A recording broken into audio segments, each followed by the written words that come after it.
All right, well, welcome everybody. We're so delighted to launch our first office hours as part of the Opioid Safety Coalition's network. The goal of these office hours is to do something a little different than we typically do in a webinar. A webinar, we might have 100 people or more on the line with slides, and it's very orchestrated. This office hours is really meant to be a little bit more informal. We'll bring people together who've got expertise in a topic and who are focused on a particular area of coalition work, and we're going to have each group talk for about 10-15 minutes, and then we'll open it up for questions. So because we may have up to 25 people on the line, we'd ask you to mute your line before we get started. April Rivero, who's a very passionate advocate who tragically lost her son to an opioid overdose, is doing a lot of organizational work both locally and nationally, and she has a website, the NCAPDA, which I think is the National Coalition Against Prescription Drug Abuse. And so we'll send anyone who's on the call will get that link, and if you are going to do anything related to the Prescription Drug Awareness Month next month in March, we welcome you to add that activity to that website. There's a lot of interest in using March as a way to engage the community and get us together around prescription drug awareness. So the East Bay Safe Prescribing Coalition, who's one of our coalitions participating in the network, is doing a webinar on Friday on this same topic. And we'll, if you want to learn more, or if you have colleagues who weren't able to join this call, you are welcome to join that webinar on Friday, and we'll, by the end of the day, send you those two links. I'm delighted to invite both Marin and San Diego. Both coalitions have done a lot of work in this area and have done events related to Prescription Drug Awareness Month. From the Marin Coalition, we have Matt Willis, Mo Denieva, and Kristen Law. And from San Diego, we have Ronit Lev, who we're very grateful for joining us, even though she worked all night as an emergency doctor. So we're looking forward to a good discussion. Again, if you could save your questions until we're finished with the brief presentations and put yourself on mute. I'm going to turn it over to Marin. Good morning, everyone. It's Matt Willis. I'm here with Mo and Kristen, and we're going to talk about kind of what we're doing here in Marin County to acknowledge Prescription Drug Abuse Awareness Month. Prescription Drug Abuse Awareness Month was established through legislation that was sponsored by California State Senator Mark DeSanya and signed by the Governor Brown in 2013. And each year since then, we've sort of used this as an opportunity to increase awareness here in Marin County. And last year, that happening through RX Safe Marin, which was then our newly formed coalition. We have some plans for this year that we thought we might share with you. Mo will be talking about how we're using our Board of Supervisors and the board resolution process. Kristen will be talking about media strategies we're tying to the Awareness Month, and then I'll talk about some of the other activities that we're engaging in. So I'll give it over to Mo. Hi, good morning. For those who are not familiar with what a resolution is is a document or formal expression of an opinion or intention or action. And in this case, the example we're using is our County Board of Supervisors. Now, different types of city, state, and national governments can form and create resolutions. So even though we're using our example with the Board of Supervisors, it doesn't necessarily mean that you couldn't request to have a resolution from your Board of Supervisors, from your city or town government, or even from your state assembly member, assemblywoman, or even higher up to Congress. So I just wanted to make that little note. What we did with RX Safe Marin is that we wanted to use the resolution as a way of free publicity but support from our Board of Supervisors. And it was a key way to show that we had stakeholders and champions in our community, especially at the government level. So for us, the first step was deciding that we wanted to write a resolution. And the second step is to determine who in that county government system, and mind you, this is the same step process is applicable to all the ones that I just talked about prior, is what that process is.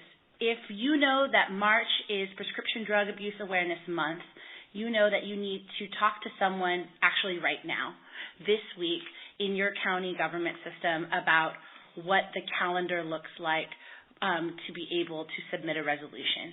So that's first and foremost. So right after this call, go talk to someone at county government about their process of resolution writing and their timeline. Second of all is to identify a champion who's going to endorse the resolution. In our situation, it was very timely that we had our president of Board of Supervisors, who was also our champion with our safe disposal ordinance. And so that person was the ideal candidate for being our champion. Later on in the call, I invite any of those who have questions and answers. Maybe some of you have barriers of identifying a champion, and we'd be happy to address those questions. So in repeat, 1, figure out what the resolution process is in your community. Identify a champion. The third thing is, all right, all green light means go. So what is that resolution format? In a resolution format, it's describing about proclaiming Prescription Drug Abuse Awareness Month being March, and there are a lot of different whereas clauses. And we are happy to upload our format of our resolutions onto Basecamp. If you are not accessible to Basecamp, we have them on our rxsafemarin.org website under the Resources tab. The whereas clauses, we created a formula for our resolution, and it goes as follows. For every whereas statement, it's a mini sentence or an expression supporting the cause of RxSafeMarin and why it's important for this month to exist. So our formula was, for one of our first whereas statements, we wanted to address that this was really a national issue and epidemic. So that's one example of a whereas clause. Next, we took it to a whereas clause where we talked about how this was an issue that was really also localized. So using data, working with your local epidemiology team at your county health department, or working with your other community members or folks or police departments who have this type of data to really localize the issue of prescription drug misuse and abuse in your community. Exactly. Those are our call to action data elements. An example for the national issue whereas statement. Whereas prescription drug abuse is the nation's fastest growing drug problem and Marin County is deeply impacted. And whereas there are more overdose deaths from prescription painkillers and sedatives than from heroin and cocaine combined. Now, an example of localizing the issue, whereas in Marin County since 2009, more people have died from accidental drug poisonings than from motor vehicle fatalities. Now, because of the timeliness of this issue, we were also piggybacking off of the famous Drug Enforcement DEA National Take Back Day, which was timed last year in the spring. And so we had a statement in regards to the importance of safe disposal, but also addressing how many pounds of prescription drugs were taken back during the last take-back year. The example whereas statement is, whereas in 2013, over 7,500 pounds of safely disposed medications were removed from circulation in dedicated drug take-back sites and events by law enforcement, Marin Environmental Health Services, and community partners. This whereas statement is really key because it's a way to, in a neutral environment, express there's a need for safe disposal, there's a need for safe disposal year-round, and that this is not only happening with your local law enforcement and environmental health, it's also happening in a national stage with the DEA, and it's prioritized.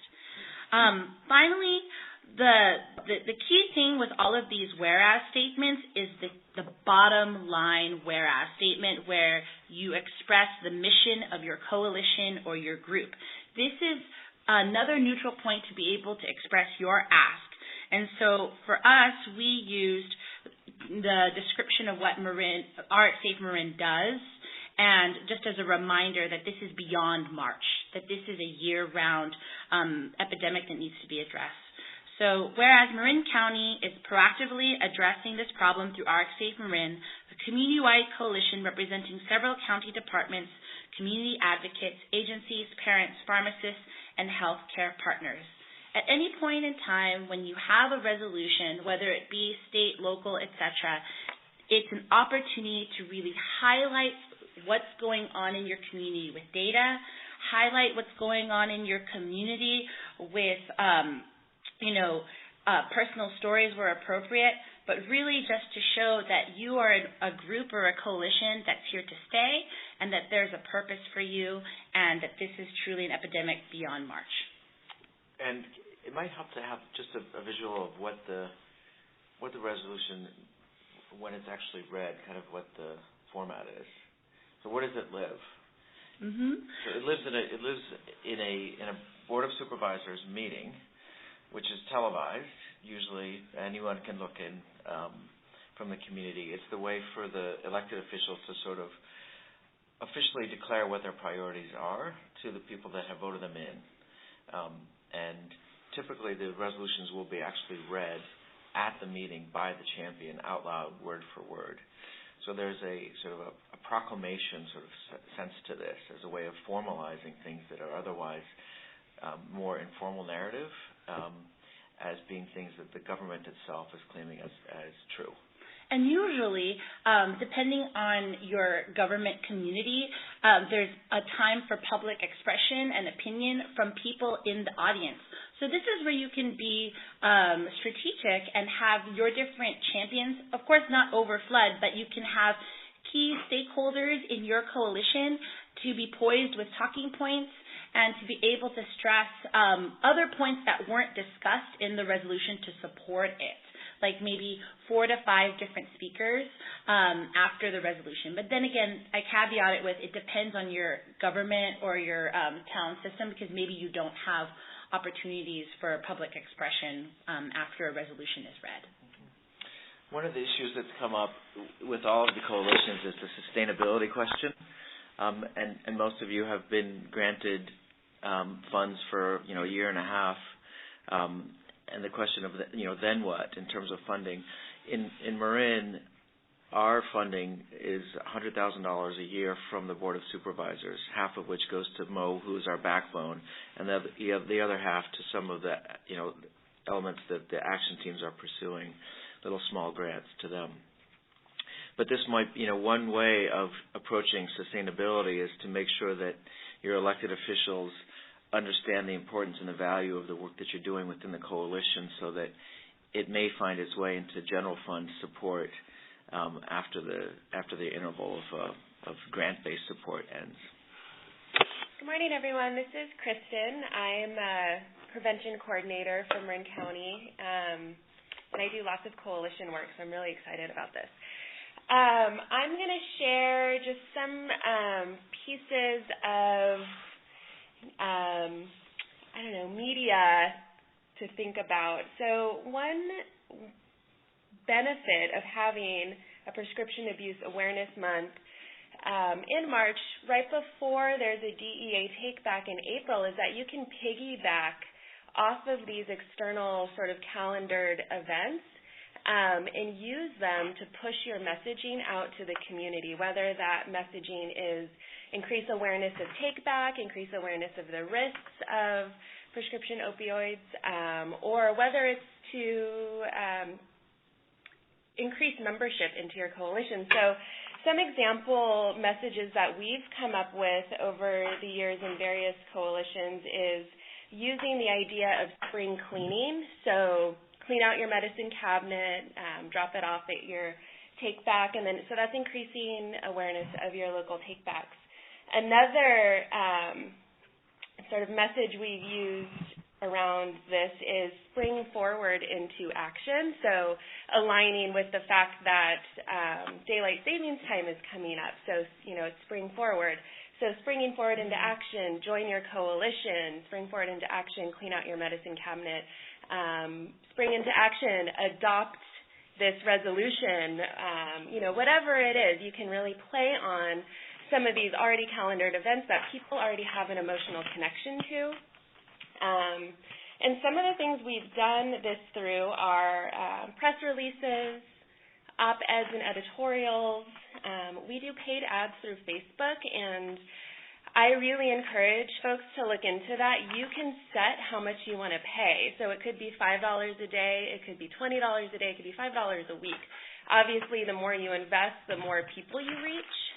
You can also set, and Mo is actually the expert in this, so I feel a little bit like an imposter, so jump in, Mo. You can actually set your demographics, so you can tell them, we want this ad to pop up on people's Facebook pages who live in this zip code, who represent this age group, this gender, so you can really hyper-target your audience through Facebook.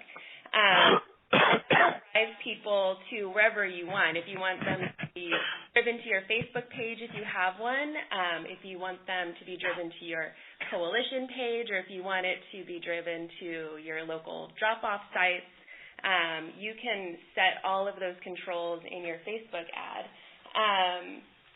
You can also do paid ads through your local news sources. So we have the Marin Independent Journal here in Marin County, and we're pretty lucky in that we have a high readership. And so you can invest in, say, like a four Sundays in a row ad campaign where you'll have sort of a quarter-page print ad, and then you'll also get that ad placed on their online site that links to, again, whatever you want it to. Usually you can tell your local news source what you want that ad to link to, so you can drive them to whatever website you want to drive them to. We've also, through a lot of these various media sources, op-eds, editorials, press releases, Facebook ads, have gained a lot of earned media, and so it's a great opportunity to grow your audience beyond just who you're linked to.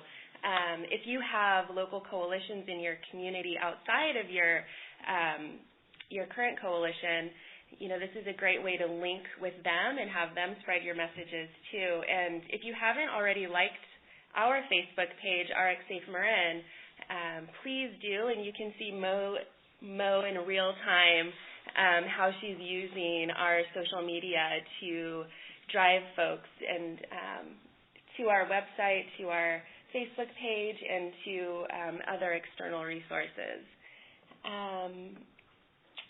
We have tons of infographics. I see that the Northern Sierra Coalition has adopted some of them, which is great. And if they aren't already on Basecamp, we'll get them on there. Yeah, so everyone can see it. We sort of set up a media calendar, so kind of knowing what's coming up in the future, whether it's, the Awareness Month, DEA Take Back, summer break, school's back in session, whatever it is, we calendar those events, and then we create our media campaign around them, and piggybacking off of those. And we have, 15 different infographics that we can pull from and change the messaging. And so it's just great to have those on hand so you don't have to put the time in up front, so that you can just really keep the media active as you're moving along with your work. The only thing that I'd like to add is that although this call is very specific to March as Prescription Drug Abuse Awareness Month, one of the key things that we learned as RX Safe Marin was that there's ability and opportunity all year round with other awareness months and other awareness weeks that are supported by different groups, even as high up to the White House. So, for example, even if it may not specifically deal with prescription drug in its title, in April it's Alcohol Awareness Month, and there are a lot of different groups that have come up with data that at these parties with our young people in our community of Marin, that it's not just alcohol, it's also prescription drugs. So we also tailor our message to that. Earth Day is happening also in April. That's where you can do your spring cleaning and care about your environment by not flushing your prescription meds down the toilet.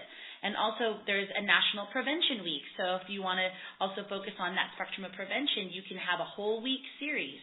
And even with NIDA this past month, the last week in January is known as National Drug Facts Week, where every day you can highlight, and that's what we did leading up to it. So March is the most nationally known awareness month, but doesn't mean that you couldn't have an opportunity to piggyback on other existing throughout the year for free. Great. So I think that covered most of what we had to share. I think just from my perspective, from the sort of the medical side of trying to work most effectively with our healthcare partners around this, the way I've used the Awareness Month is to just help get in the door a little bit. It's an added measure of validation, I guess, of kind of my request to engage partners in healthcare that may not be engaged yet. For example, I issued a request to one of our hospitals to do a grand rounds, which I do on occasion, and usually I try and get into the hospitals like once a year to do kind of an update and a grand rounds presentation to their staff around prescription drug abuse in Marin. And the request that says, March has been declared Prescription Drug Abuse Awareness Month and recognized by the Marin County Board of Supervisors. There are a variety of events happening countywide. What better opportunity to give you an update of where we stand as a county on this, and then I make my pitch to come in and do rounds, which is a little bit different than just kind of a random request to come in and offer that same information.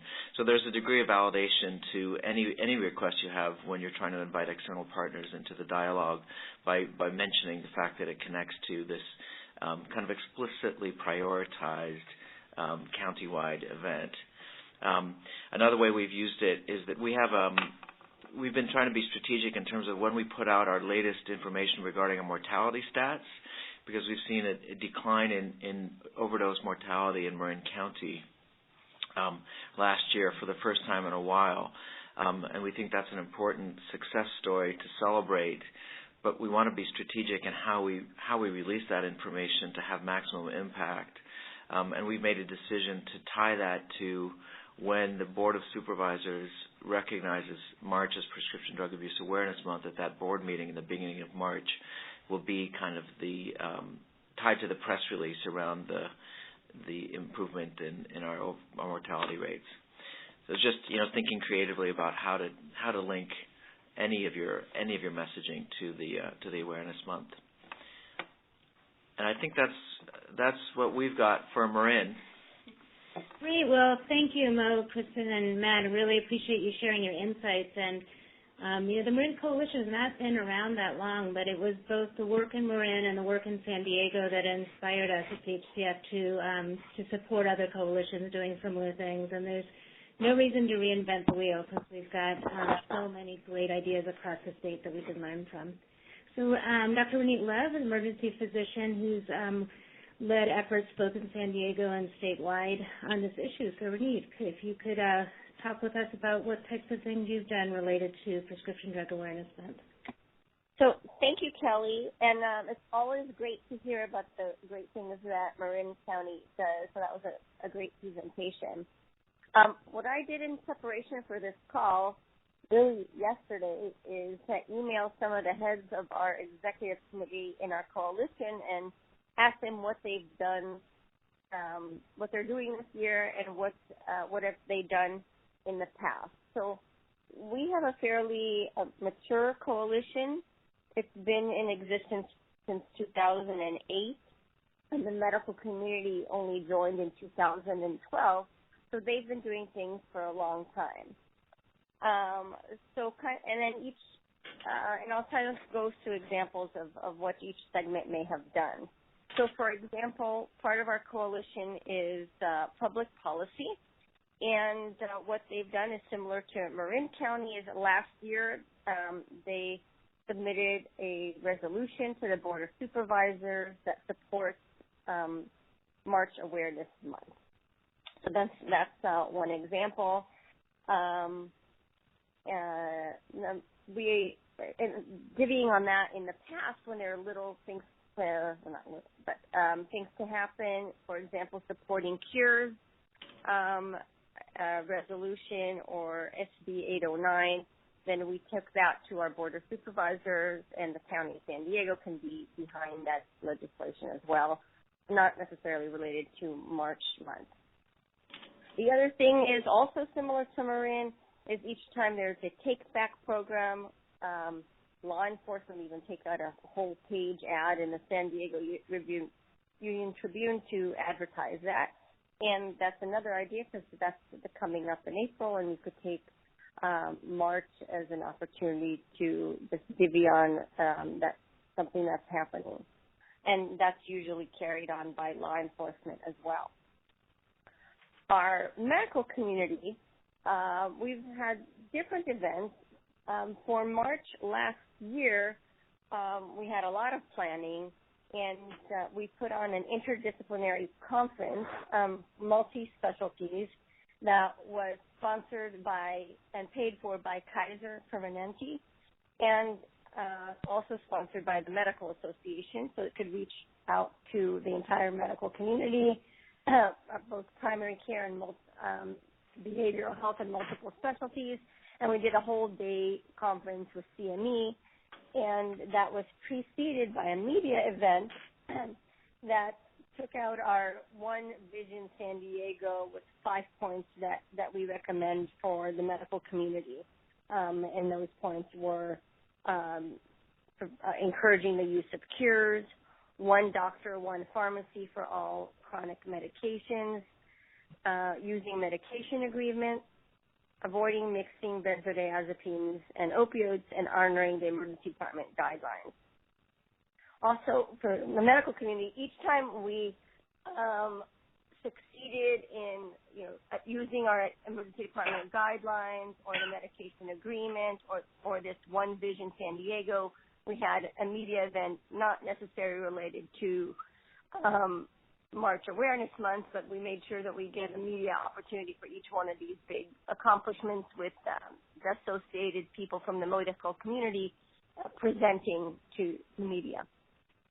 We also have a pharmacy committee, and they've done different things. Last year, they have a program of Generation RX Outreach, the power of grandparents, and they've done presentations around the county for that.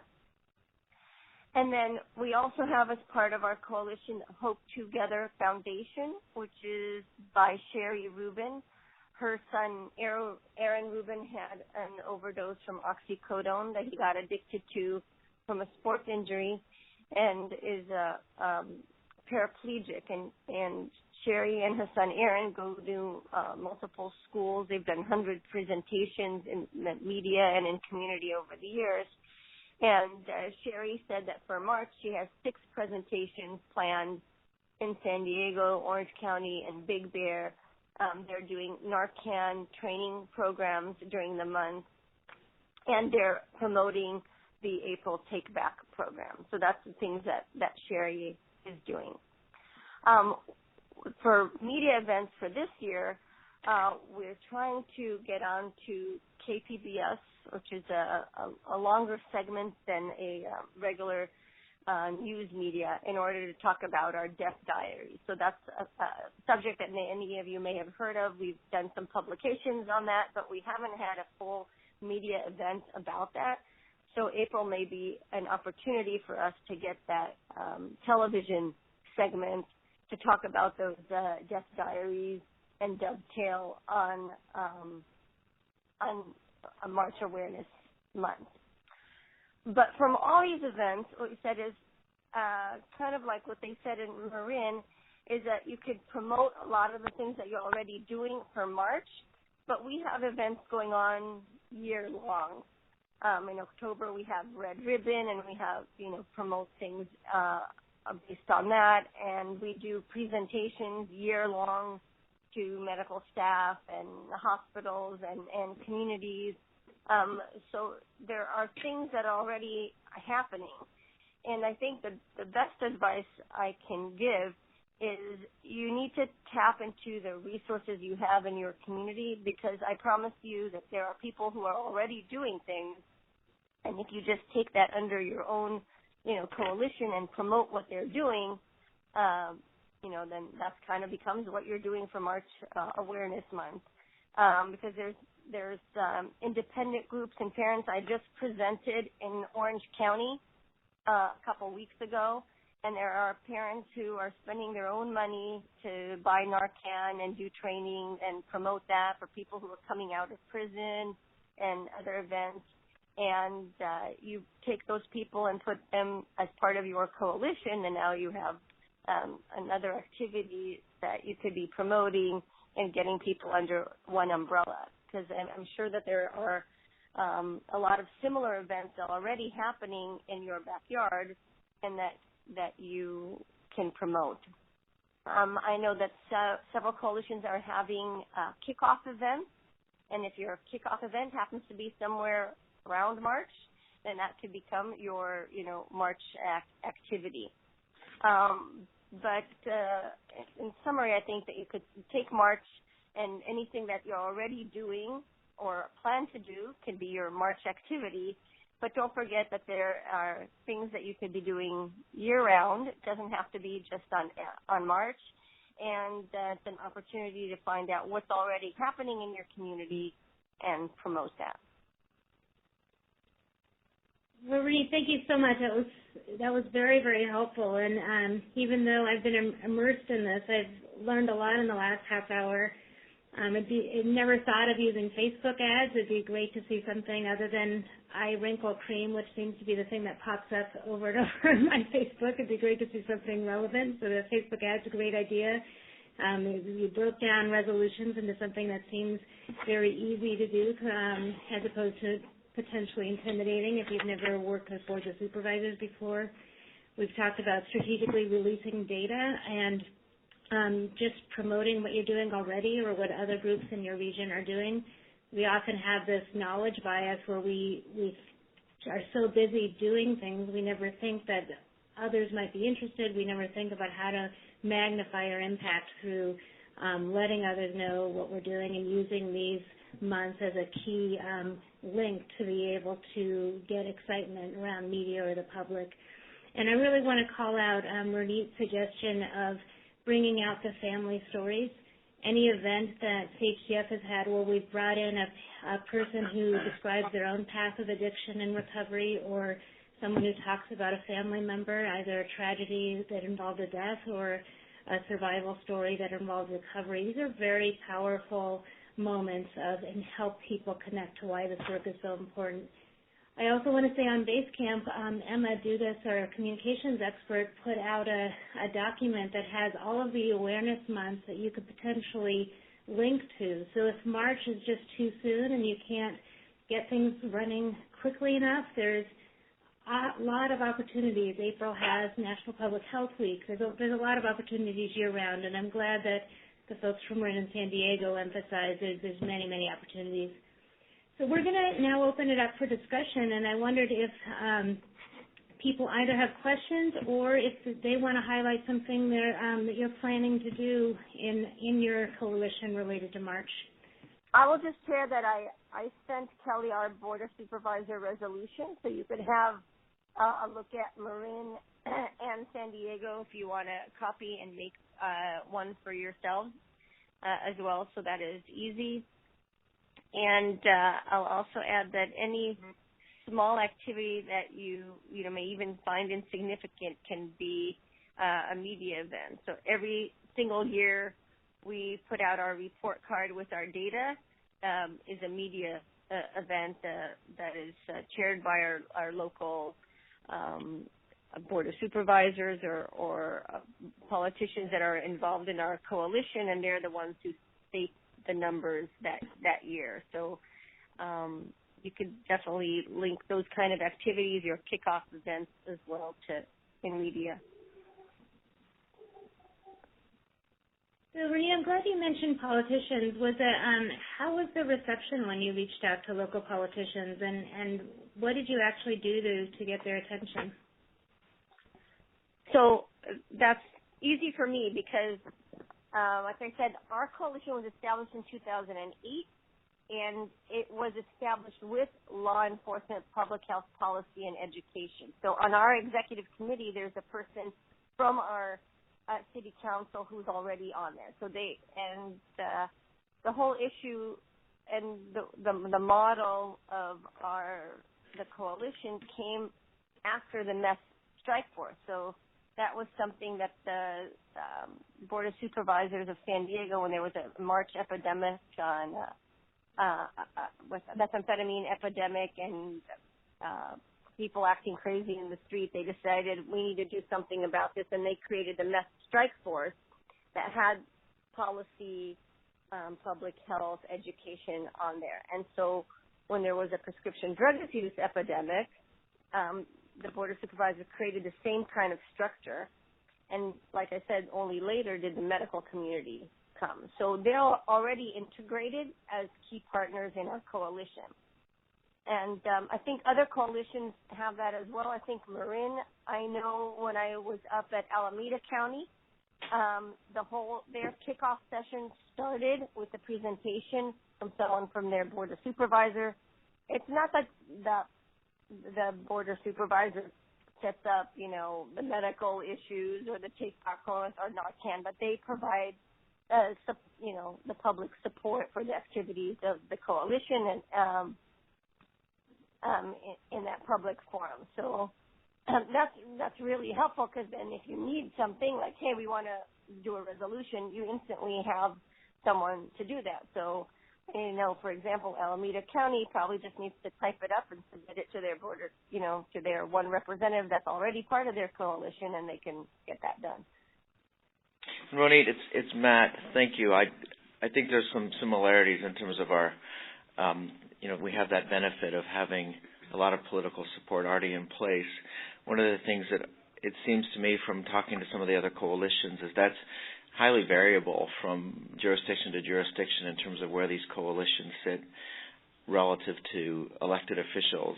And I think it's worth calling out that one of the reasons why I think community-wide awareness and Facebook and other media that is really aimed at the community itself is so important, because it's that actually connects to the elected officials, because they are voted in, and if you can demonstrate to the community an awareness around this as an epidemic and something that parents and community members are really concerned about, they will expect that their elected officials will demonstrate due diligence around addressing this issue.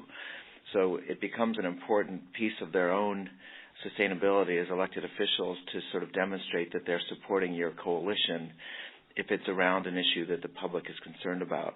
So making sure that the community is well educated about this issue and celebrating your successes, I think, is a really important tie to maintaining that highest level political support that you need. I'm curious if both Matt and Renee could comment. A lot of people in the medical community are very nervous about bringing in families and patient advocates, because just as much as in the medical community, sometimes we have had the bad habit of blaming patients when things go wrong. There's a lot of talk about bad doctors and blaming doctors for the epidemic. So I'm wondering if you could talk through about how it was to reach out to families and advocates and overcome that fear of if you bring advocates on board, there could be a doctor-blaming theme.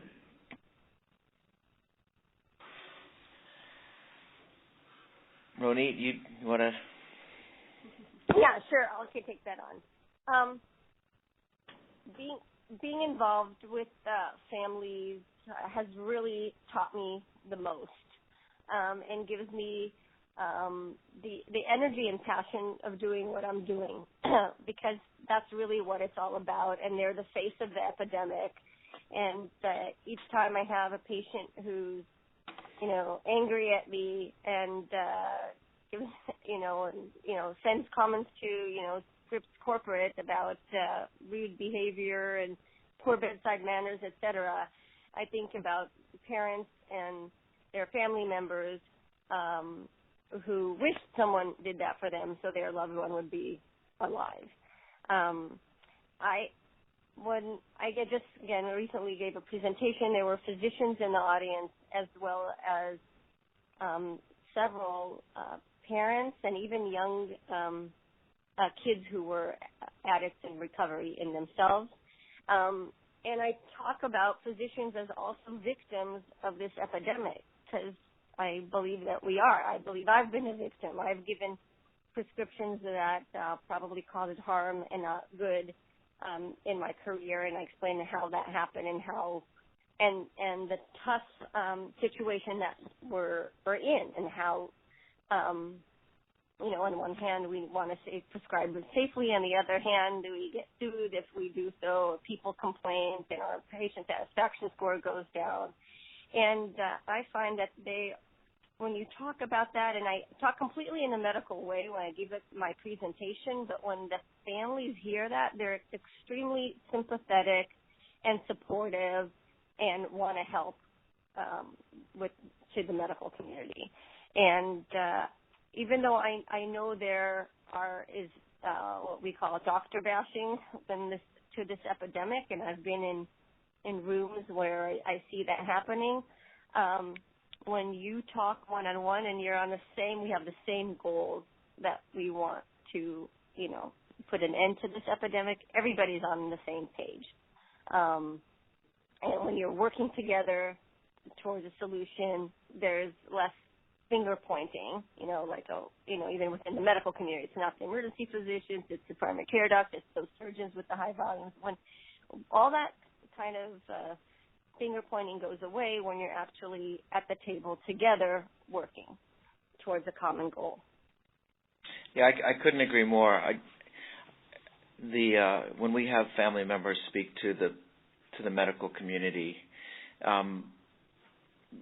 the fact that they're there together, I think it really changes that dynamic, because by definition, the docs who are listening are there to listen, and the families know that, and so there's that important sort of gesture of we're demonstrating a little bit of a kind of humility and a willingness to hear the stories and learn from them, and I think that has a lot of value for changing that dynamic.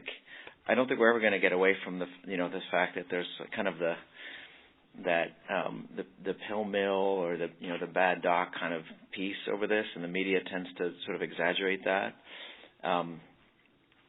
But that our approach here is much more towards the reality of the everyday dilemmas that the majority of our prescribing doctors face as they try and sort of navigate harm and benefit in each case.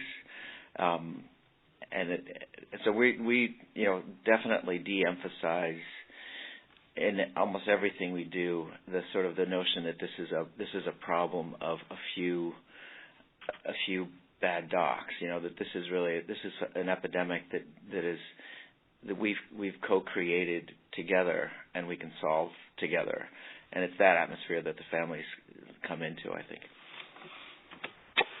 And I'll just add that every media event that we do, we have somebody, some family member there with a poster of their child or some advocacy in every media event, because they're, again, the face of the epidemic. One of our efforts for this year, year 2 of RxSafe, is to try and sort of promote, understand better, and advocate for non-narcotic alternatives for chronic pain.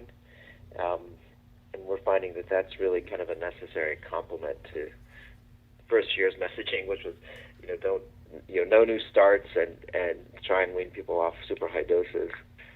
And what we were hearing over and over again from our prescribers is that it's fine to say that, but if you don't have something else meaningful to offer the patient who's suffering pain, there's only so far we're going to get with that. And I feel like that's something that we all really need to work together around, because I don't know that anyone has really figured that out. We're certainly, right now we're doing an inventory of all the acupuncturists, chiropractors, mindfulness, exercise, yoga, a lot of, some of the alternative modalities that might be available for people, to give a resource guide to our clinicians as they're trying to help their patients with chronic pain, and we can share that with others. That'd be great. I think up in Humboldt we're trying to do that too. We're a little slow, but we are recognizing that we really need to have something to offer, some other way to help manage the pain, and we are really limited up here with behavioral health kinds of resources, but we still do have things that are available, and we've been able to work with partnerships too up here to add some of those things to the benefits of the healthcare coverage. So that's been really nice. Mm. You know, it occurs to me it might be a fun office hour to have someone from Canada talk about how they approach pain. Canada or Britain or someplace that doesn't have as bad of an opioid epidemic, and to do some case reviews, because at this point I think we're so stuck in this mindset we are frozen. We can't think of what else we would do for low back pain or chronic headaches other than opioids. And it'd just be interesting to see how others handle this situation where it's just unthinkable to put people on as many opioids like it was in this country 20 years ago. I think that would be great, just to hear how they even have the conversation with the. What does that conversation feel like? One question I had is how you use Twitter. Either Marin or San Diego, I haven't even looked, but are you on Twitter and are you using that in some way to engage audiences either around March awareness or around other things?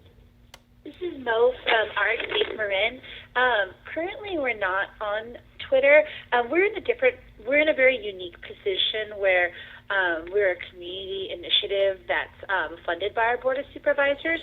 So we made a decision a long time ago as a steering committee with our communications plan that we're just going to be good where we're at.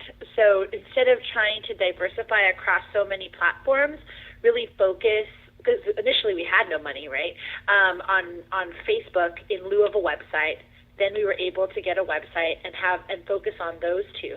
When we go in terms of the Twitter sphere, because we're partially funded by the Board of Supervisors, we have access to, and this is the other thing that we didn't touch upon on this call, but it could be for a future call, we touch upon their social media platforms, so when appropriate. So our Marin County government has a Twitter feed that we get to access.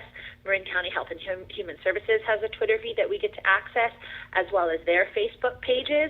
And then on top of that, access to Nextdoor accounts, which is the social media, which is the neighborhood version of Facebook, to really tailor messaging to neighborhoods versus community zip codes. Yep. The latest media campaign we're working on, so we have our Facebook ads running pretty constantly, but we're starting a similar campaign through Nextdoor, and it's free.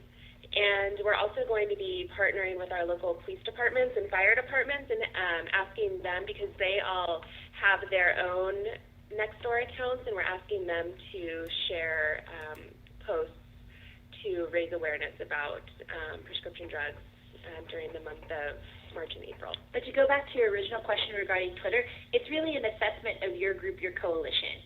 If you feel in your community that there's a need for this and this is something to invest in, because it's also about time and making sure that you continue to do your posts, then I say go for it.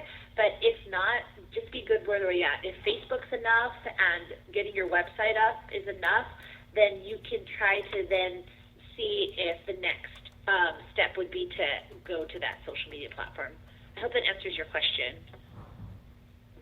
Very good advice is start small and do it well rather than spreading yourself too thin.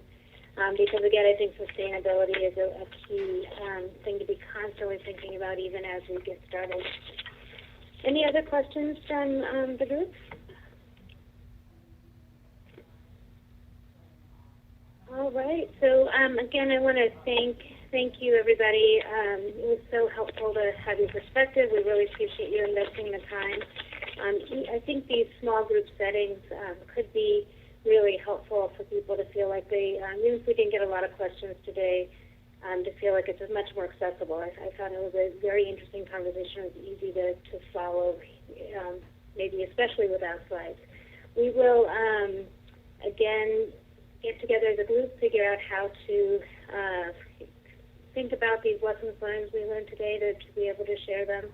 We will send out an email survey for the people who attended to get their feedback so we can modify anything that didn't work for next time. Certainly the technical issue we'll fix.